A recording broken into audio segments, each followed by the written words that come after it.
Bonsoir à tous, ravi de vous retrouver en ce vendredi 23 août. Toute l'actualité près de chez vous, reportages, interviews, portraits et votre météo à venir.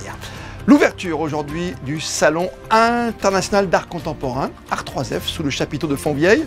Salon qui se veut toujours aussi décontracté et populaire et où l'émotion n'a pas de prix, comme nous le confirmera dans un instant son fondateur, Serge Benanka.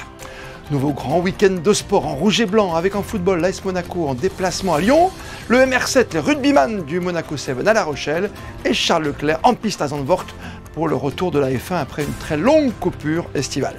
Et puis nous irons à la rencontre en plein entraînement de nos représentantes monégasques, tout l'art et la grâce de la gymnastique acrobatique. Tout un art aussi, celui d'un déménagement réussi, comme nous l'expliquera Vanessa Dessy auprès de la société Révéli. Enfin, la suite de votre journal, à 19h30, le grand art, cette fois au bord de l'eau, avec le retour du rendez-vous culturel de Monaco Info, la table des matières, présentée par Geneviève Berthy et Françoise Gamerdinger. La thématique choisie autour des artistes, je cite Barcelo Capron, la mer au centre de l'expression artistique de Monaco. Mais avant d'ouvrir une grande page culturelle, les sports et la deuxième journée du championnat de France de Ligue 1. Match vedette programmé ce samedi 17h. Monaco-Lyon, véritable premier grand choc de la saison. Gaëtan Lebrun. Une affiche de rêve entre deux clubs européens cette saison et une occasion parfaite pour les hommes d'Adi Hütter de confirmer, après la victoire face à l'AS Saint-Etienne, et de bien se placer dans cette course au podium. For sure, it's a big clash for us because also the ambitions of Olympique Lyon is to qualify for the Champions League. They have the squad for that. They were the second best team in the second part of the season. We're facing a really good team with lots of experience. The defeat in Rennes, it was for me a little bit a surprise because also Rennes is a top team, but they had a fantastic day.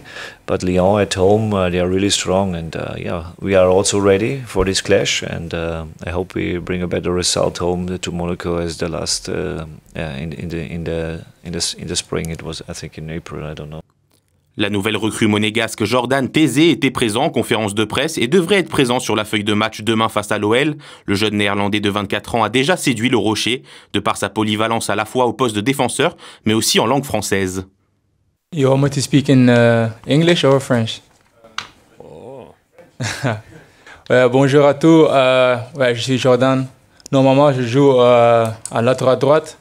D'abord, dans ma première saison à PSV, j'ai aussi joué à central, défenseur central. Mais maintenant, je joue beaucoup à latéral droite. Mais je suis content pour jouer pour cette grande équipe comme Monaco. Et je vais faire tout, 100% chaque match, chaque entraînement. Et je suis ici pour gagner les matchs. C'est ça. L'AS Monaco FC qui figure pour l'instant à la 7e place après sa victoire 1-0 face à l'AS Saint-Etienne, mais qui pourrait s'emparer de la première place dès demain en cas de déconvenue du PSG ce soir face à Montpellier. L'art de la conduite avec le grand retour de la Formule 1 aux Pays-Bas à Zandvoort. Meilleur temps sous la pluie pour Lando Norris ce matin pour les premiers essais. Et c'est libre, le 13e temps pour Charles Leclerc. Cet après-midi sous le soleil, George Russell a été le plus rapide. Charles, 9e. Et plutôt fataliste au volant d'une monoplace bien loin des performances enregistrées à Monaco. La séance de qualification, samedi à 15h, le Grand Prix, dimanche à 15h. Le rugby à 7 est une deuxième étape cette saison à La Rochelle pour le Monaco Rugby Sevens. Après avoir été battu en demi-finale la semaine dernière d'un tout petit point, le MR7 visera à nouveau la victoire ce samedi et une qualification directe pour la grande finale de l'Inextinso 7 que Monaco, s'en souvient, avait dominé il y a 2 ans. Après une attente marquée par des conditions météo capricieuses, c'est ce matin que le jeune champion de 27 ans, champion suisse, Noam Yaron, s'est lancé dans un défi exceptionnel. Traverser la Méditerranée sur près de 180 km à la nage, reliant ainsi Calvi à Monaco sans sortir de l'eau. En plus d'être une véritable prouesse sportive et potentiellement le record de la plus longue nage au monde en combinaison dans de telles conditions, ce challenge représente aussi un engagement fort en faveur de la cause environnementale dont l'éco-aventurier a fait part il y a quelques jours au Prince Albert II de passage à Calvi.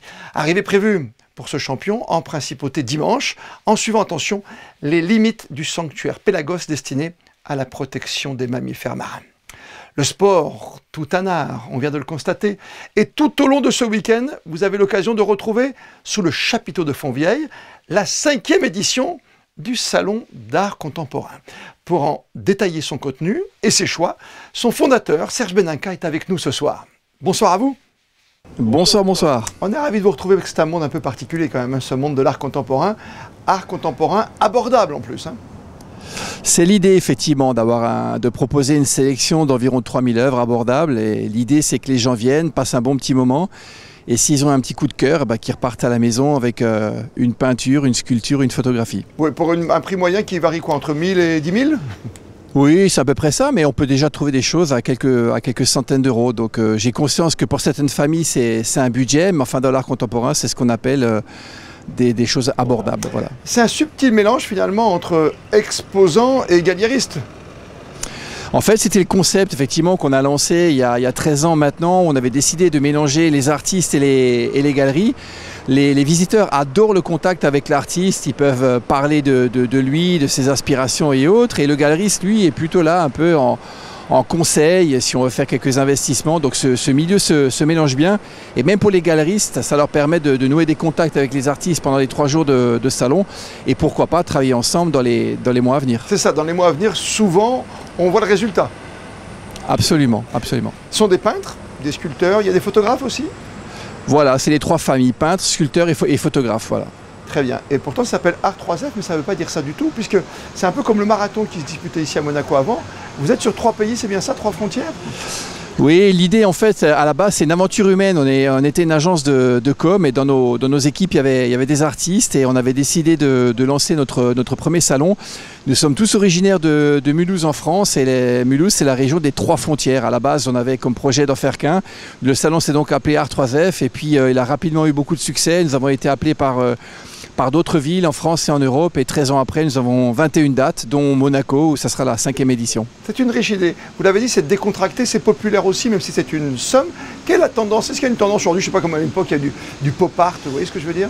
Ouais, c'est toujours un peu ça, parce qu'on n'est pas dans des périodes non plus, des plus faciles. Donc depuis 2-3 ans, c'est vraiment le pop art en force. Les gens aiment le flashy, le coloré.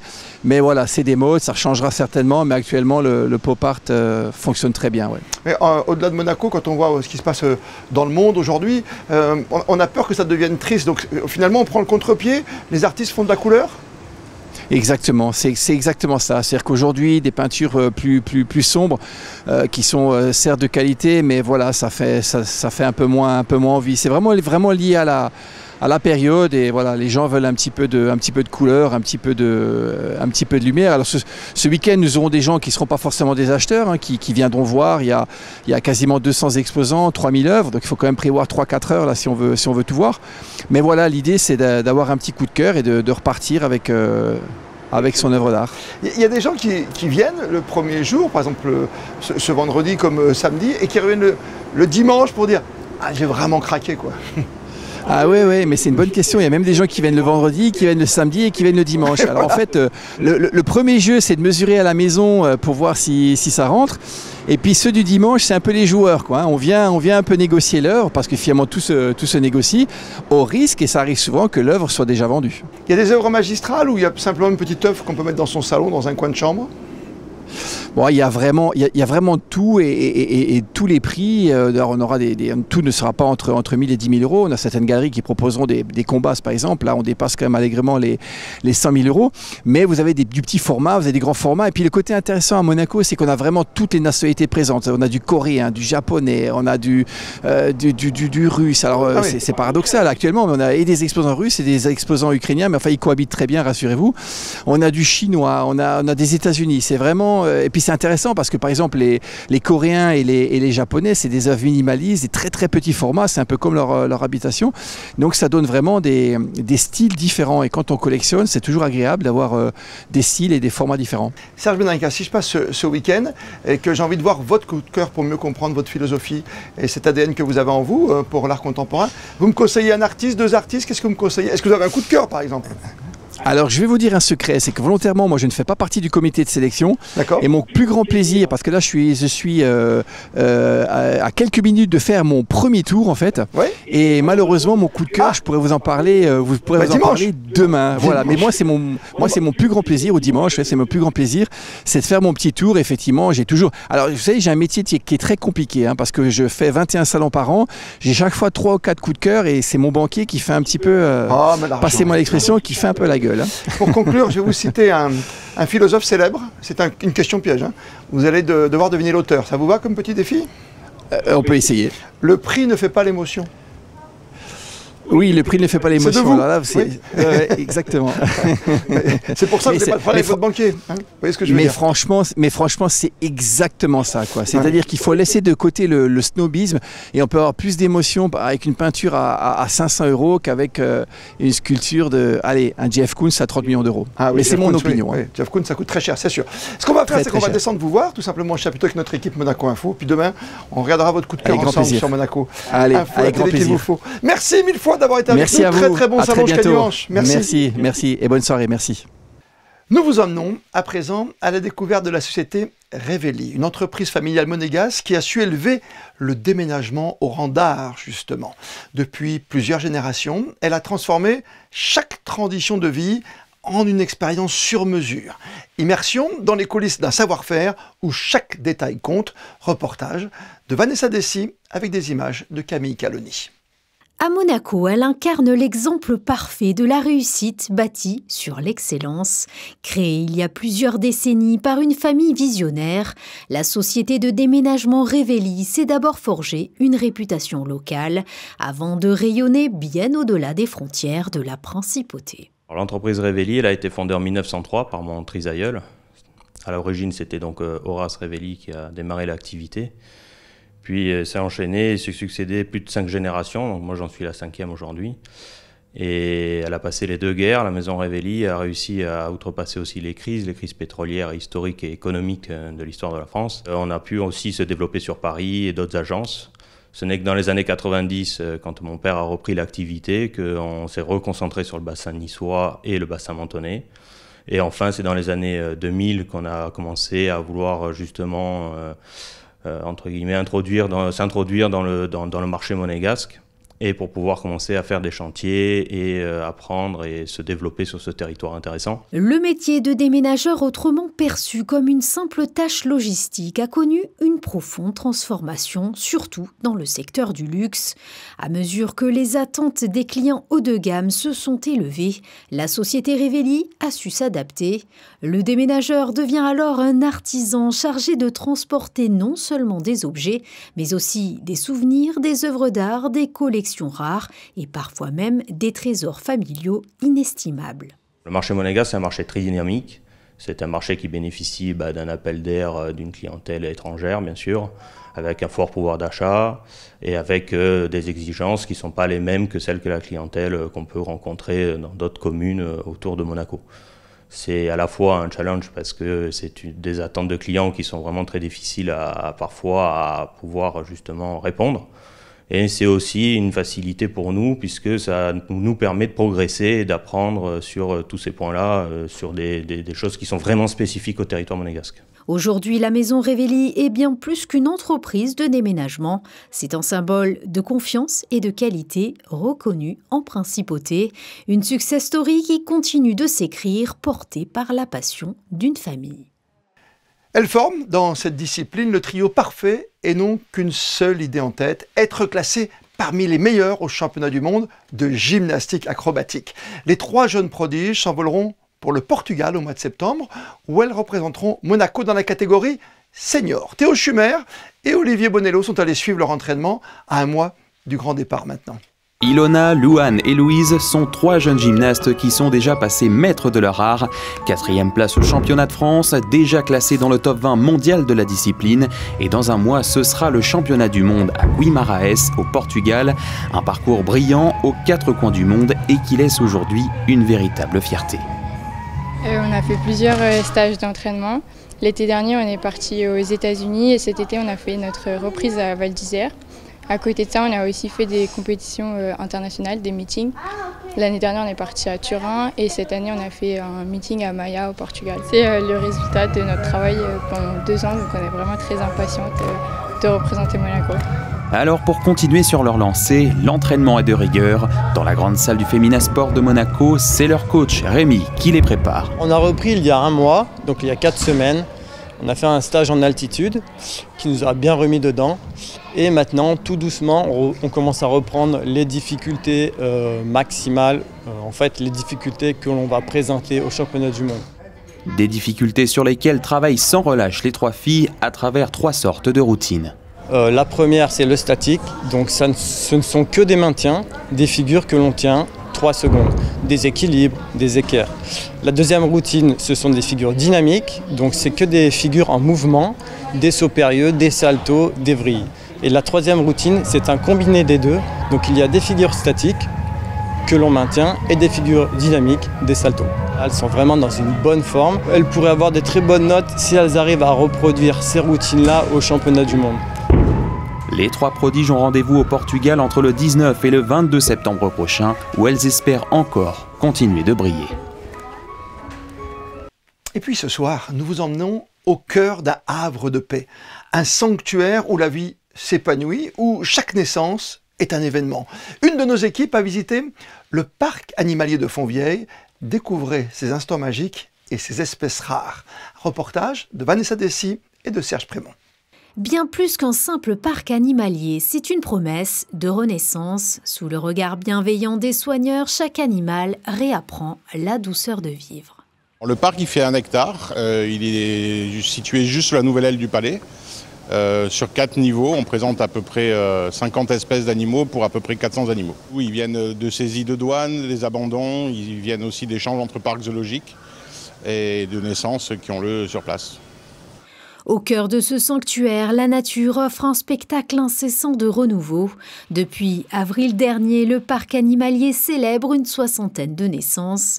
Parmi elles, 4 chauves-souris, 2 élégants flamants roses et une rare couleuvre de jade. Un serpent dont moins de 8 parcs en Europe peuvent se vanter d'en posséder. Des pigeons de Nicobar côtoient une 40aine de canards, qu'ils soient domestiques ou sauvages. Pendant ce temps, les ibis rouges, fidèles à leur rituel, nichent patiemment, attendant l'éclosion imminente de leurs petits. Concrètement, dans la majorité des cas, on laisse faire des choses. Donc on laisse les parents s'occuper. Si jamais c'est leur première ponte ou leur premier petit, très souvent ils abandonnent ou l'élevage se passe mal, mais on est obligé de laisser faire, parce qu'en fait ça fait partie de l'apprentissage. Donc en fait, si on prélève à chaque fois les petits, ils ne sauront jamais comment élever les petits. Donc des fois, c'est assez difficile de laisser une couvée, par exemple, à des parents, en sachant qu'elle va être plus ou moins perdue. Mais ça fait partie du processus d'apprentissage des parents. Donc ça, c'est important pour le jour où ces animaux seront éventuellement réintroduits dans la nature ou repartiront dans d'autres parcs. Il faut qu'ils sachent élever leurs petits naturellement. Le parc animalier participe à des programmes d'élevage européens afin de permettre de réintroduire certaines espèces dans la nature et d'obtenir une véritable mixité génétique. Le travail du céramiste français Roger Capron des années 50 a trouvé un nouveau souffle dans la galerie des Salines avec en exergue des décors sous-marins entièrement restaurés. Visite signée Sarah Nkari. Des poissons, des algues et des crustacés, le thème de la mer s'est imposé comme une évidence pour ce magnifique décor en céramique réalisé à l'origine pour sublimer la plage du Larvoto en 1968. Mais suite aux travaux de restructuration du site, l'œuvre a été retirée en 2019, l'occasion pour les services de l'État de procéder à sa restauration. Les émaux ont été, ont été retravaillés, il y avait des manques donc, qui ont été complétés, des nettoyages déjà, à l'avant, à l'arrière, et tous les éléments qu'on a pu récupérer d'origine ont été réintégrés, et d'autres ont été rajoutés, mais de manière extrêmement discrète, et l'ensemble a été émaillé à nouveau. Après cette intervention minutieuse de 3 ans, l'œuvre a été transférée dans la galerie des Salines. Ainsi, les passants, quels qu'ils soient, peuvent admirer dans cette liaison piétonne entre le jardin exotique et le quartier de Fontvieille le travail de l'artiste décédé en 2006, lui qui tenait tant à, je cite, « faire du beau à la portée de tous ».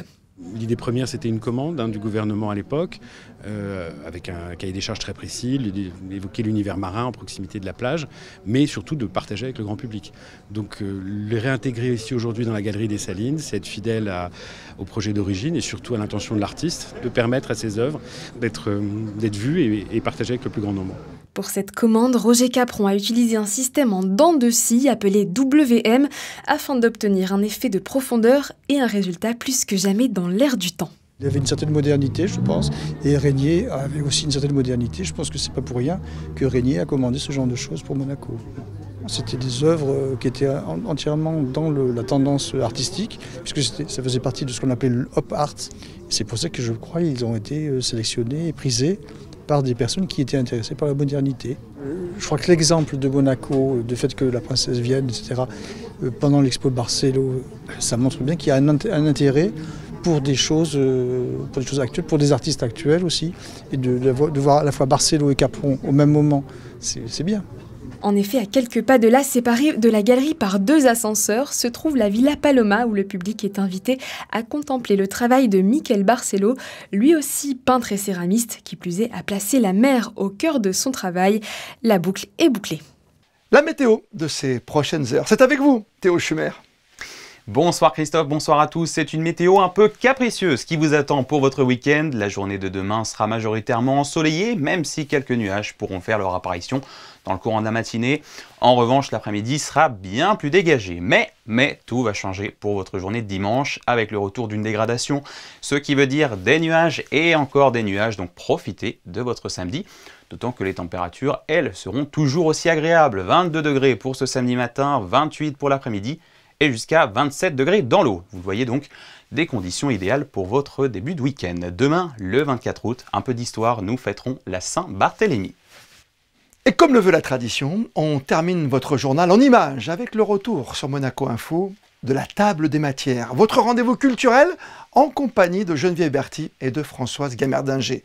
Numéro inédit ce soir, 19h30, Barcelone, Capron, la mer au centre de l'expression artistique de Monaco, avec comme invité Björn Wahlström et Chantal Thomas. Les photos sont signées Manuel Vitali. On se retrouve demain, 19h, pour un tout nouveau journal sur Monaco Info. D'ici là, belle et bonne soirée à toutes et à tous.